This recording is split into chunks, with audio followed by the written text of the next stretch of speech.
belajar pagi hari ini? Sebelum mulai pembelajaran, kita SGD dulu ya. Mau SGD?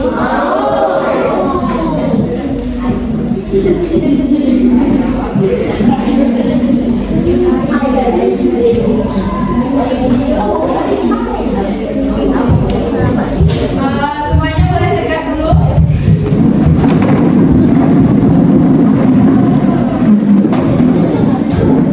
Yang belakang kelihatan nggak?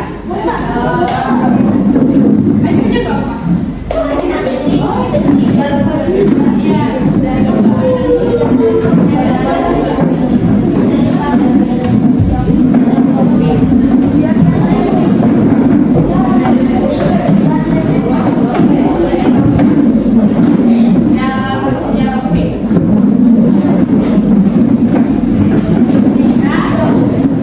Perhatikan dulu ya, SPD-nya ada dua. Yang pertama, tepuk 1, tepuk 2, tepuk 3, tepuk 4, tepuk 5. Dah bisa semua? Dua? Oke, tepuk 1, tepuk 2, tepuk 3, tepuk 4, tepuk 5. Dah bisa semua? Tepuk 5 2 kali.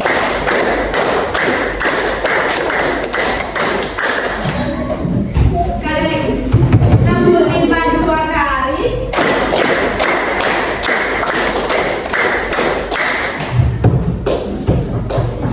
Lanjut lagi.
Atas tangan kita.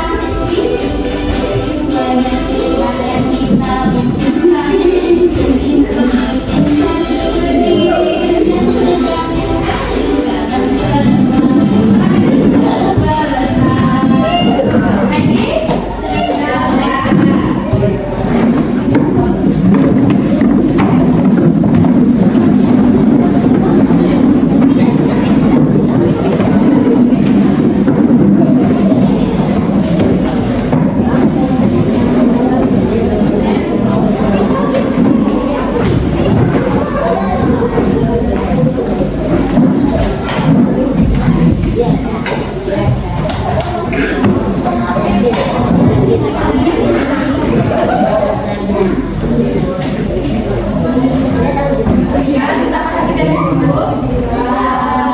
Belakang. Yang tulis ya.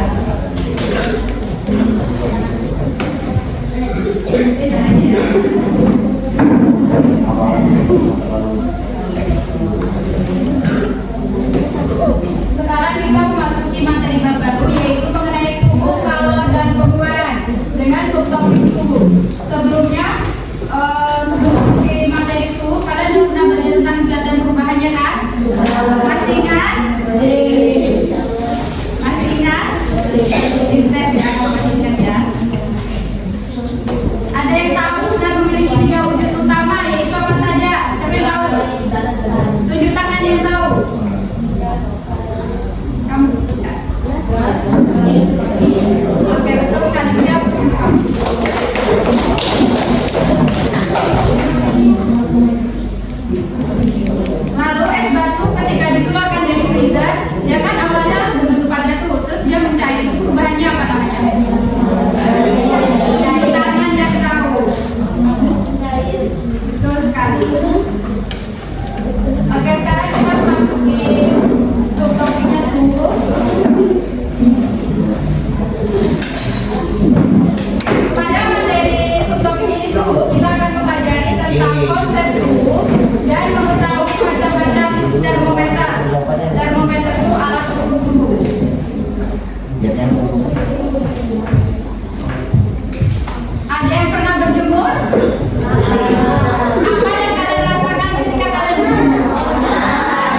tinggi derajat suhu dinyatakan dalam derajat suhu. Nah, di Indonesia itu dalam menyatakan suhu itu menggunakan bentuk derajat Celcius. Ada yang tahu derajat Celcius itu tulisannya kayak mana? Kayak mana? Ayo. Sudah di atas terus.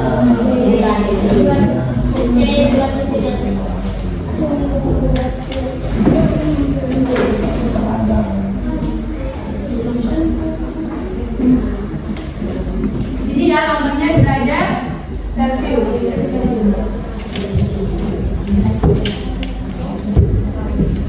Nah, ini selanjutnya pada saat suhu tubuh kita meningkat, ini merupakan indikasi bahwa tubuh kita tidak sehat atau demam. Nah, pada saat kalian demam, pasti tubuh kalian merasakan hangat atau panas kan? Ya. Itu merupakan suhu tubuh kita meningkat. Jadi tubuh kita tuh merasakan panas. Sedangkan kalau suhu tubuh kita menurun, itu dinamakan hipotermia. Ada yang tahu hipotermia itu kayak mana? Ada yang sudah pernah istilah hipo? Ya, jadi biasanya itu yang sering terkena hipo itu orang yang mendaki gunung. Jadi kalau suhu tubuh dia terlalu turun, jadi dia kedinginan di atas.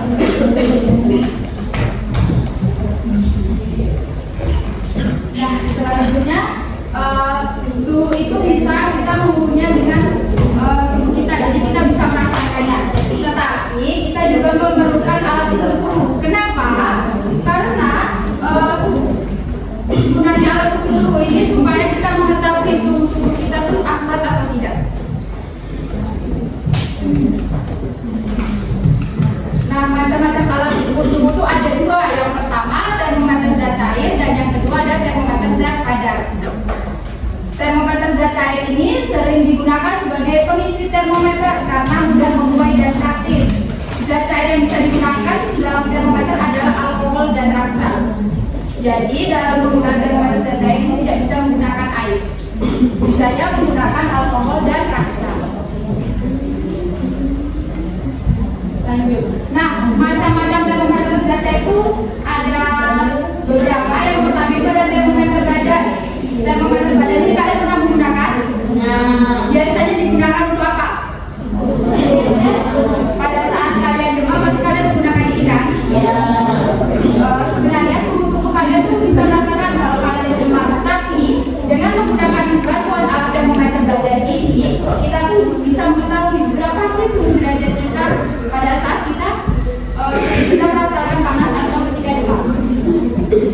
Jadi pada saat kita panas, lebih akuratnya menggunakan termometer badan untuk mengukur suhu tubuh kita. Nih, selanjutnya ada termometer laboratorium. Digunakan untuk keperluan laboratorium yang berfungsi untuk mengukur suhu dalam kegiatan eksperimen. Jadi biasanya mahasiswa-mahasiswa yang jurusannya biologi, kedokteran, atau farmasi, ataupun para profesor itu menggunakan termometer ini untuk mereka melakukan eksperimen. Ada yang pernah lihat termometer laboratorium? Di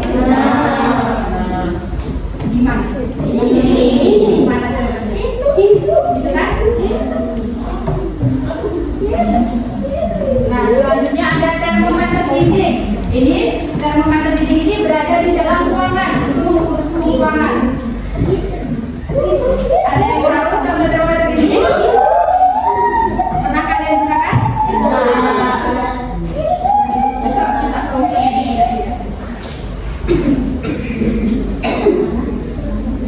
selanjutnya ada termometer maksimum minimum. Ini adalah macam-macam termometer zat cair yang terakhir. Nah, termometer ini digunakan untuk mengukur suhu udara tertinggi dan terendah dalam satu hari. Termometer maksimum minimum ini banyak digunakan pada stasiun pemantau cuaca.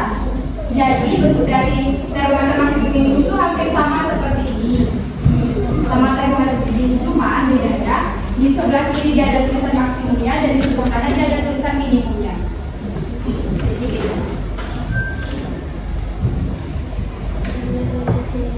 Nah, ini macam-macam termometer yang kedua, yaitu ada termometer zat padat. Termometer zat padat ini disebut termometer hambatan. Kenapa dia disebut termometer hambatan?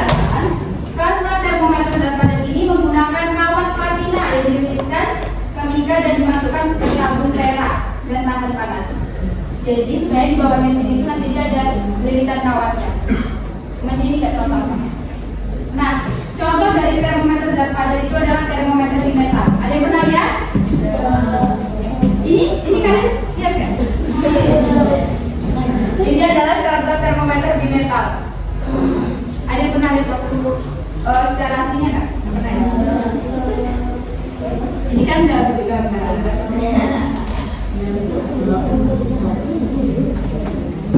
Sebelum lanjut, apakah ada yang ditanyakan?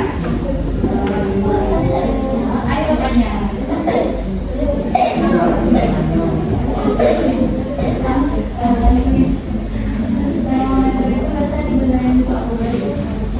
Termometer di metal. Jadi digunakan untuk mengukur suhu open kompor pada saat orang magang biasanya kan itu dia menggunakan suhu ini dia lakukan. Ada lagi yang ingin ditanyakan sebelum lanjut? Cara memakainya biasanya ini. Ini kan ovennya kan. Nah biasanya tuh kayak di atas oven panggang, bukannya oven semua oven yang biasanya di bakery besar kayak gitu lah. Nah biasanya tuh di atasnya sini tuh ada termometer di metalnya, jadi dia di atasnya gini. Jadi dia bisa mengukur suhu. Ada yang ingin ditanyakan lagi ya cowok? Ayo cowok tanya.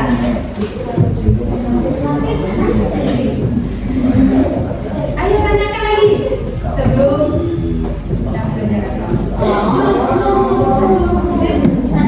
ayo tanya dulu. Apa? Ayo sebelum kita soal. Tanyakan lagi.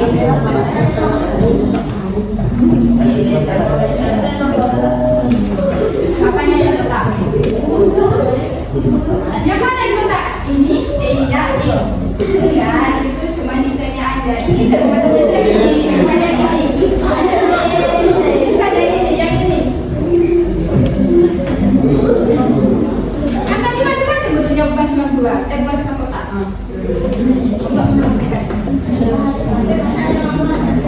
Apa ada lagi yang ditanyakan? Yang cowok sebelah sini. Ayo dong, tanyain. Yang belakang.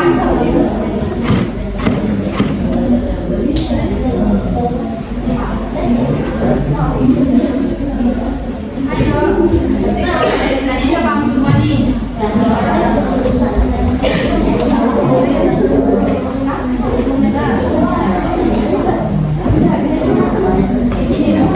Itu cuma ada satu pakai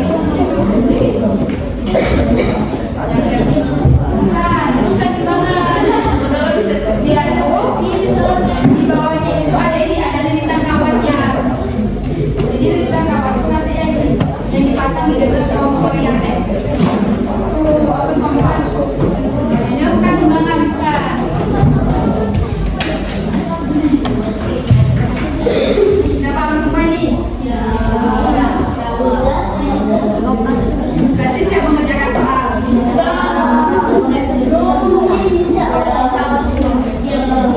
Siap dong.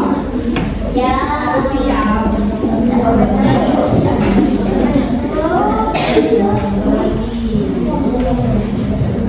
Udah, karena nggak ada yang bertanya lagi, mari kita mengerjakan soal.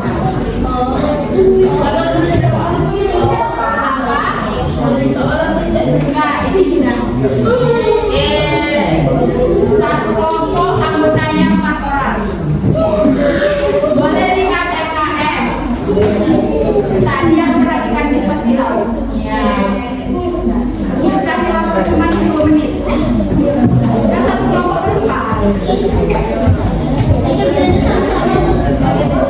Boleh sama-sama karena satu kelompok berapa?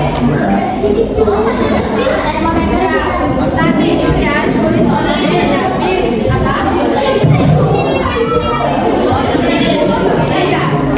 Sama anggota lengkap ya.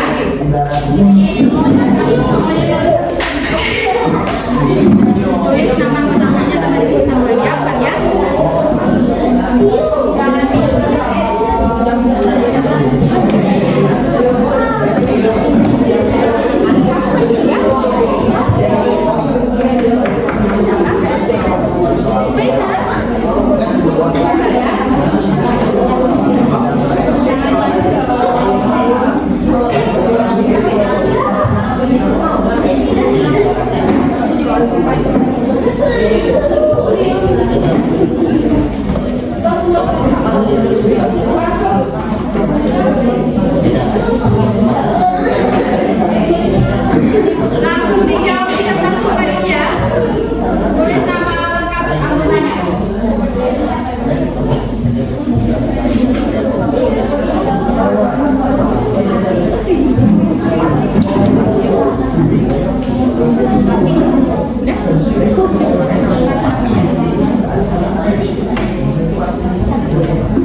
Thank you.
karena ya saya suhunya menurun itu juga karena dia tuh nggak kuat nanti sama saya.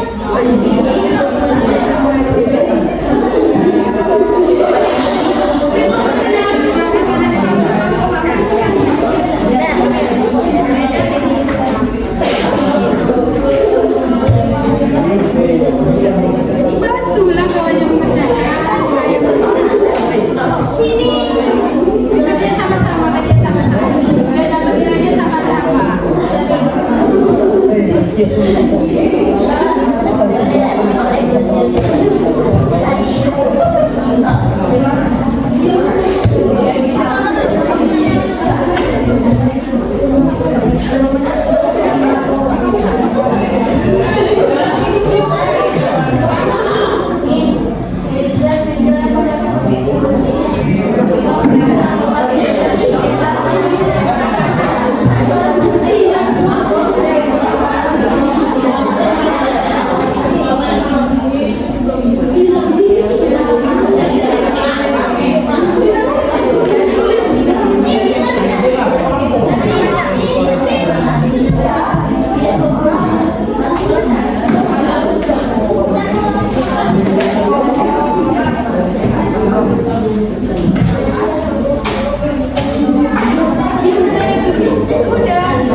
Assalamualaikum warahmatullahi wabarakatuh.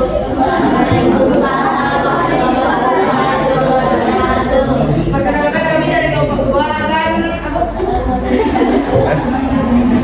presentasikan hasil jawaban kami yang akan dibacakan oleh alumni Organisa.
Belum.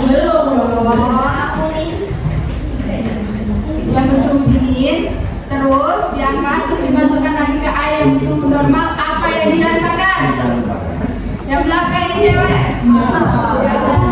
Rasakan. Salah.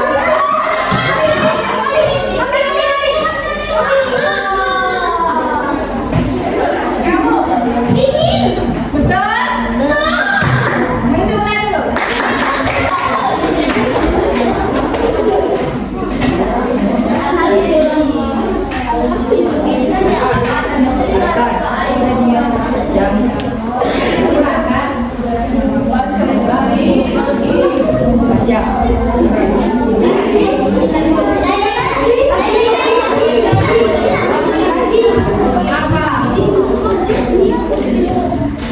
Kenapa dapat hadiah kalian semua?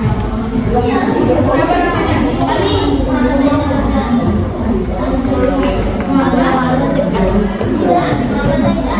Zaidan. Ada situ bisa video. Muhammad Zaidan.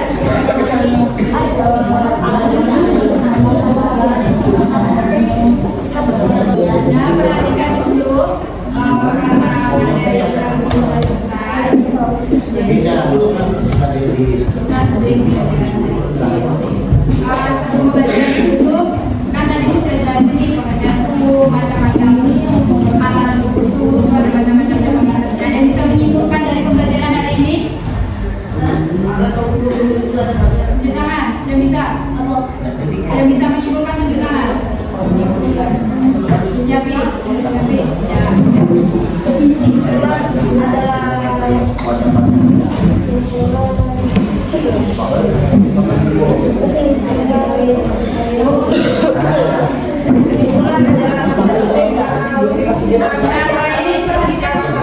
Termometer ada dua, yaitu termometer zat cair dan termometer zat panas. Iya. Tangan dong.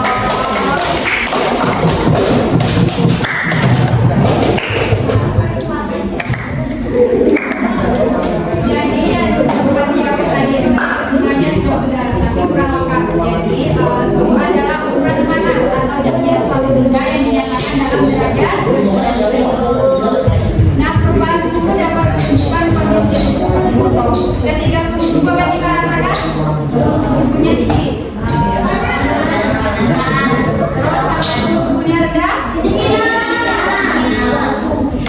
Nah, alat ukur suhu yaitu ada termometer. Termometer dibagi menjadi dua, apa itu tadi? Oke.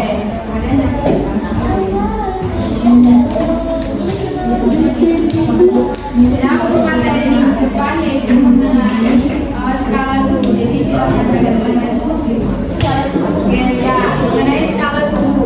Jadi tentang itu. Jadi silahkan belajar.